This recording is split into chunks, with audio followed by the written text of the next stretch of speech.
Assalomu alaykum. Hurmatli tomoshabinlar. Bugun men pensiyasi kartaga tushadigan har bir inson uchun juda muhim masalani tushuntirib beraman. Ayniqsa pensioner ota-onasi. Buyisi yoki bobosining kartasidan pul yechib beradigan farzandlar, qarindoshlar, qo'shnilar bu videoni albatta oxirigacha eshitsin. Chunki banklar endi ayrim holatlarda pensioner kartasi bilan bajariladigan amaliyotlarni cheklashi, to'xtatib turishi yoki qo'shimcha tekshiruv talab qilishi mumkin. Bu oddiy gap emas. Bu pulingiz, pensiyangiz, kartangiz va xavfsizligingizga bevosita tegishli. Men sizga vahima qilish uchun emas, aniq tushuntirish uchun gapiryapman. Kim xavotir olish kerak, kim xotirjam bo'lishi mumkin, qaysi holatda bank mumkin emas deydi, qaysi hujjatlarni tayyorlash kerak, barchasini sodda qilib aytaman. Hozirning o'zida kanalga obuna bo'ling, videoga like bosing va bu ma'lumotni pensiyasi kartaga tushadigan barcha tanishlaringizga yuboring. Chunki bitta noto'g'ri harakat pensiya pulini vaqtincha bloklanishiga yoki ortiqcha yugur-yugurga sabab bo'lishi mumkin. Avvallari ko'pchilikda bir odat bor edi. Pensionerning pensiyasi kartaga tushadi. Karta esa ko'pincha o'g'li, qizi, kelini, nabirasi yoki qo'shnisining qo'lida yuradi. Pensionerining o'zi bankomatga bora olmaydi. Telefon ilovasidan foydalana olmaydi, parolni bilmaydi. Shuning uchun yaqinlari kartani olib bankomatdan pul yechib beradi. Dorixonaga to'laydi, kommunal to'lov qiladi yoki do'kondan narsa olib keladi. Ko'p oilalarda bu tabiiy va qulay holat bo'lib qolgan. Lekin hozir bank tizimida talablar kuchaymoqda.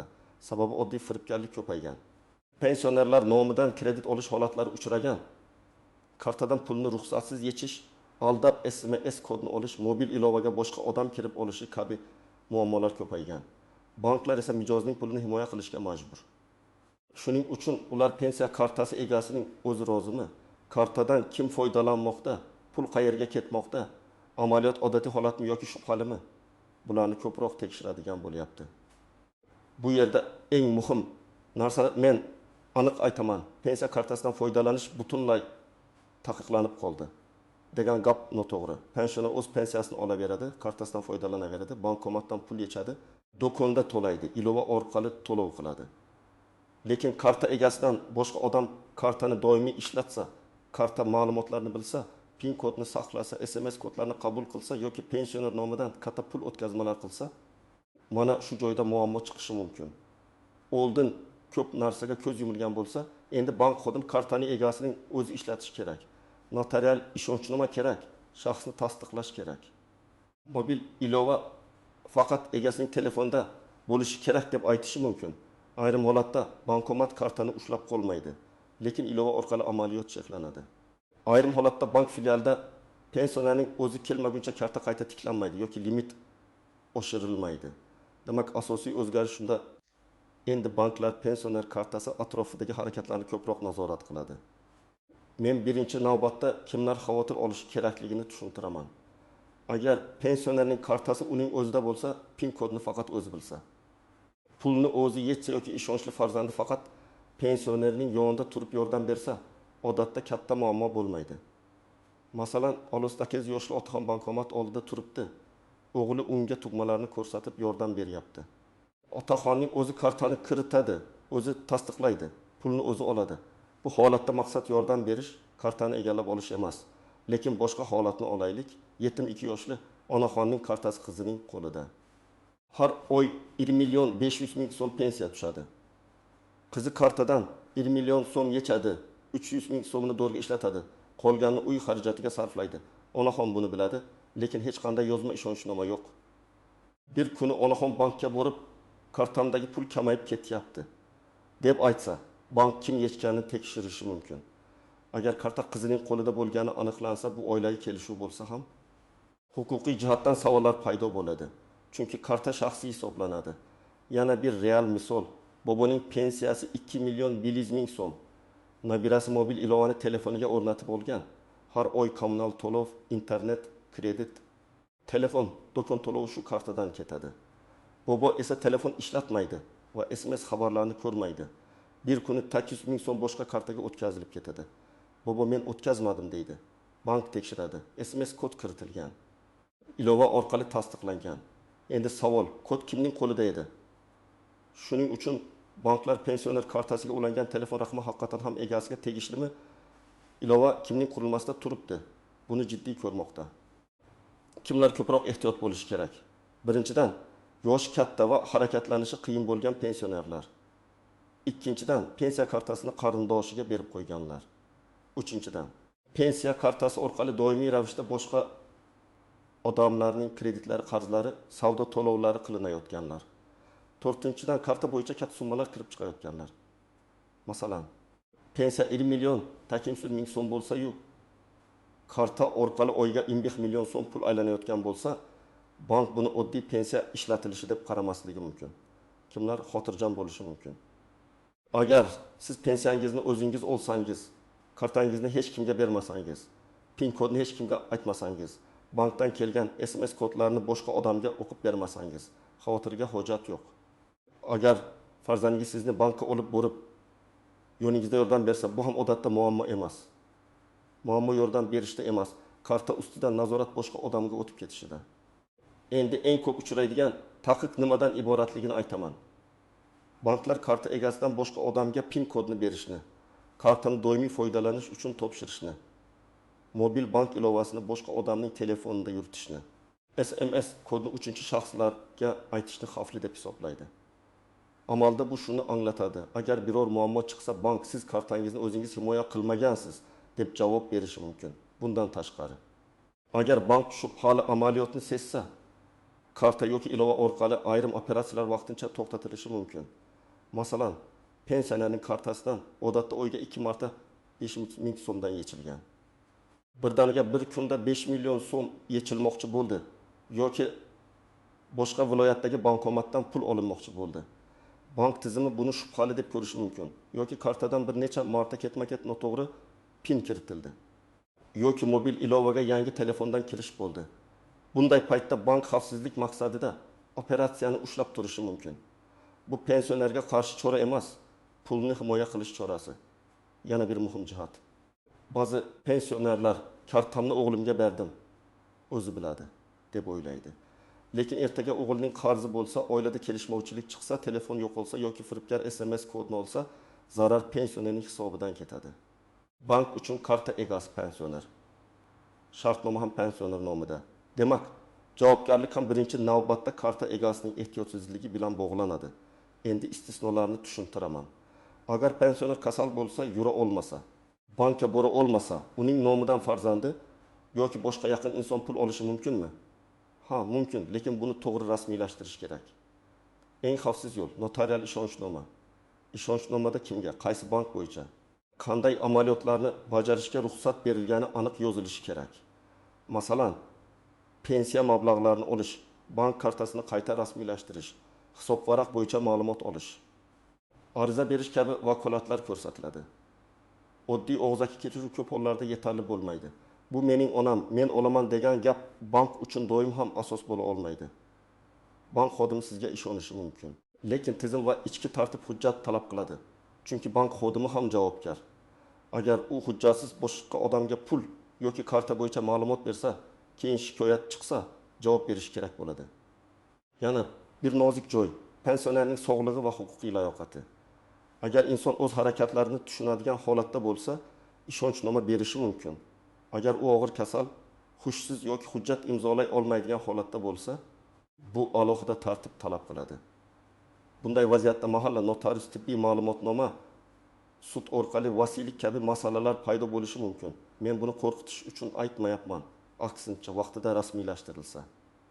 Keyin bank eshigida ovora bo'lmaysiz. Ko'pchilik bilmaydigan yana bir masala, karta va hisob bir xil narsa emas. Karta yo'qolsa yoki bloklansa, pensiya yo'qolib qolmaydi. Pul bank hisobida turadi. Lekin kartadan foydalanish vaqtincha cheklanishi mumkin. Masalan, karta muddati tugagan bo'lsa, yangi karta olish kerak. Agar pensionerning o'zi kela olmasa, vakil ishonchnoma bilan borishi mumkin. Agar hujjat to'g'ri bo'lmasa, bank yangi kartani bermasligi mumkin. Shuning uchun bankka pensiyani bermayapti deyishdan oldin muammo kartadami, hisobdami, hujjatdami, shuni ajratish kerak. Yana bir tuzoq qarz va majburiy undirishlar.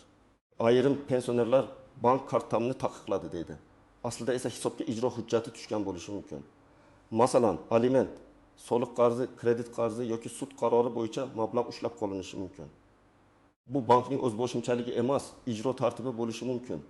Bunday holatda bankdan aniq ma'lumotnoma so'rash kerak.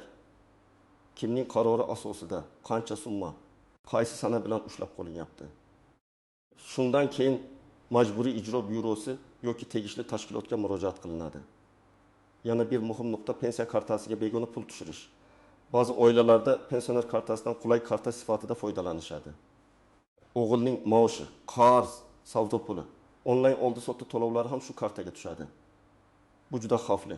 Chunki pensiya kartasi nomi pensionerniki bo'lsa ham, undagi katta aylanishlar bankda savol uyg'otadi. Agar karta firibgarlik, noqonuniy savdo yoki shubhali pul o'tkazmalar zanjirga tushib qolsa, eng ko'p aziyatni pensioner chekadi. U bankka borib tushuntirish berishga majbur bo'ladi. Telefon raqami masalasiga ham alohida e'tibor bering. Ko'p pensionerlarning kartasi farzandining telefon raqamiga ulangan bo'ladi. Bu bir tomondan qulay, SMS keladi, to'lov qilish oson. Lekin huquqiy va xavfsizlik jihatdan xavf bor. Agar telefon raqami boshqa odam nomida bo'lsa yoki sim karta yo'qolsa, kartaga kirish xavfi oshadi. Eng to'g'ri yo'l karta egasining nomidagi telefon raqamini ulash. Agar pensioner telefon ishlatmasa ham, oddiy tugmali telefon bo'lsa ham, SMS o'sha raqamga kelgani ma'qul. Endi men aniq nima qilish kerakligini bosqichma-bosqich aytaman. Birinchi qadam. Pensionerning kartasi kimning qo'lida ekanini aniqlang. Agar karta doimiy ravishda farzand yoki qarindosh qo'lida yursa, buni tartibga soling. Karta pensionerning o'zida bo'lsin, yordam kerak bo'lsa, yordam beruvchi odam yonida turib ko'maksin. Lekin PIN kod va SMS kodlar hamma biladigan narsaga aylanmasin. Ikkinchi qadam, PIN kodni almashtiring. Agar PIN kodni bir nechta odam bilsa, bu xavf. Bankomat orqali yoki bank ilovasi orqali yangi PIN qo'yish mumkin. PIN kod tug'ilgan yil, uy raqami 1111, 1234 kabi oson raqam bo'lmasin. Masalan, pensionerning tug'ilgan yili 1926 bo'lsa, PIN 1926 bo'lishi juda yomon. Firibgarlar birinchi shuni sinaydi. PIN kodni qog'ozga yozib kartaning yonida saqlamang. Uchinchi qadam, xabarlarni tekshiring. Har bir pensiya tushganida, pul yechilganda, to'lov qilinganda xabar kelishi kerak. Agar SMS kelmayotgan bo'lsa, bankka boring va telefon raqamini tekshirtiring. Mening kartamga qaysi raqam ulangan deb so'rang. Agar begona yoki eski raqam ulangan bo'lsa, darhol almashtiring. Buning uchun pasport yoki ID karta, telefon raqami va karta kerak bo'ladi. 4-qadam. Agar pensioner o'zi bora olmasa, ishonchnoma tayyorlang. Notariusga borishdan oldin bankdan so'rab oling. Pensioner nomidan karta va pensiya mablag'lari bo'yicha vakil bo'lish uchun ishonchnomada qaysi vakolatlar yozilishi kerak? Har bir bankda talab biroz farq qilishi mumkin. Keyin notariusga aniq aytasiz.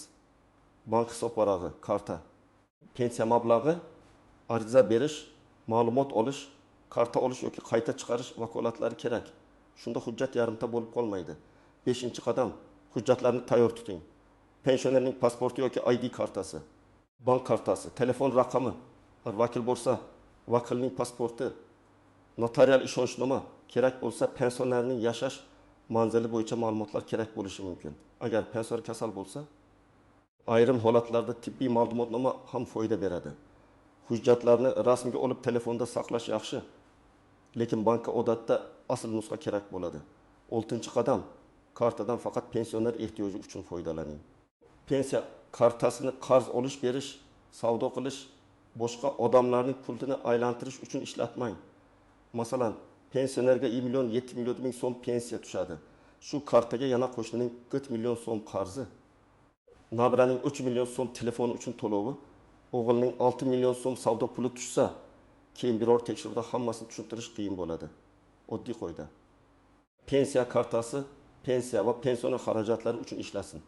7-qadam, bankdan limitlarni so'rang. Ba'zi kartalarda kunlik yechish limiti, o'tkazma limiti, internet to'lov limiti bo'ladi. Agar pensioner faqat oyga bir marta 1,5 million so'm yechsa, limitni katta qilib qo'yish shart emas. Aksincha, pastroq limit xavfsizlikni oshiradi. Agar karta ma'lum vaqtda firibgar qo'liga tushsa ham, katta summa ketib qolishining oldi olinadi. 8-qadam, shubhali qo'ng'iroqlarga javob bermang.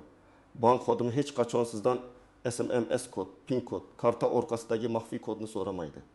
Agar kimdir pensioner kartangiz blok bo'ladi, hozir kodni ayting desa, bu firibgar. Agar pensiyangiz oshiriladi, tasdiqlash uchun kod ayting desa, bu ham firibgar.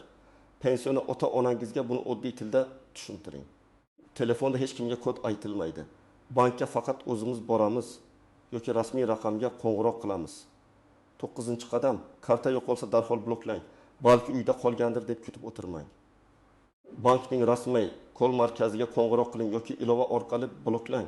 Keyin bankka borib yangi karta oling. Agar karta yo'qolgan vaqt oralig'ida pul yechilgan bo'lsa, darhol ariza yozing. Ariza sana vaqt taxminiy joy, qaysi summa yo'qolganini aniq ko'rsating. 10-qadam, bankda ariza yozishni biling. Agar karta bloklangan bo'lsa yoki pul ushlab qolingan bo'lsa, og'zaki gap bilan cheklanib qolmang. Bank filialida yozma ariza qoldiring.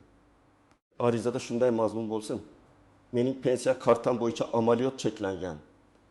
Cheklov sababi asos hujjati, cheklov qo'yilgan sana va uni yechish tartibi haqida yozma ma'lumot berishingizni so'rayman. Arizaning nusxasiga qabul qilingan sana va raqam qo'ydirib oling. Bu keyingi bosqichlarda juda kerak bo'ladi. Agar pensionerning hisobidan pul yo'qolgan bo'lsa, arizada men ushbu operatsiyani bajarmaganman.